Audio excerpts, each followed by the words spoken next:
Winning for life, making every day rich in every way. There are no guaranteed outcomes in life, only opportunities disguised as challenges. Winning is a feeling you have no ceiling.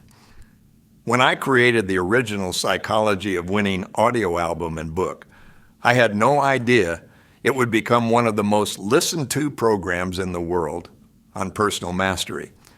I've had the opportunity to study and inspire winners in every field, from Fortune 500 top executives to young entrepreneurs, from NASA astronauts to Olympic athletes and Super Bowl champions.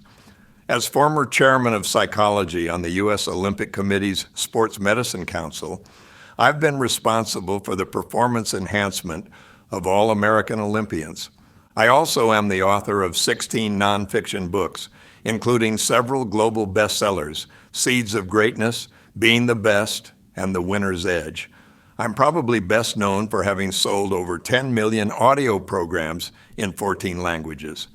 But I'll never forget my struggle to break out of an impoverished scarcity mindset into an abundance mentality and enriched, joyful lifestyle. I grew up in a low-income wartime environment during World War II and the Korean War. While my father was away on the battlefront, my mother worked in a factory. My parents then divorced, and I felt inadequate and mediocre at best. Believing we would always be at war, I graduated from the U.S. Naval Academy and pursued a career as a naval aviator.